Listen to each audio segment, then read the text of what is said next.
pour commencer, je vais vous donner un exemple simple pour illustrer un peu mon propos. Donc, supposons que vous ayez un jeu de données contenant des informations qui sont les suivantes. Ces informations, enfin, ce dataset représente les ventes annuelles d'une entreprise de l'année 2016 jusqu'à l'année 2021. Les données ici, donc, c'est tout simplement le montant total des ventes pour chaque année, comme vous voyez ici sur cette colonne. Si vous voulez simplement représenter visuellement ces chiffres, vous pouvez très bien créer un graphique à barres qui montre la valeur des ventes pour chaque année. Donc c'est ce graphique qui est visible ici.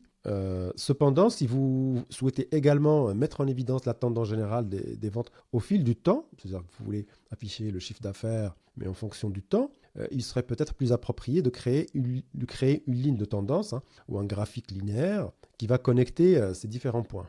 Ce qui donne ce graphique qui est une approche qui est d'autant plus recommandée que nous avons ici une donnée qui manque pour l'année 2019 et donc qui est comblée ici à l'aide d'une interpolation linéaire entre les deux points qui l'entourent, entre 2018 et 2020. Donc ce graphique en ligne permet de voir rapidement et facilement si les ventes augmentent ou diminuent au fil du temps. On voit très bien les tendances. Contrairement au graphique à barres, qui certes nous donne une idée sur les chiffres, mais on visualise moins la tendance en fonction du temps. C'est un exemple basique que je donne ici, mais il a l'intérêt de nous montrer que le choix du bon type de graphique est important lorsqu'il s'agit d'analyse de données et bien sûr en fonction de l'objectif qu'on s'est donné initialement.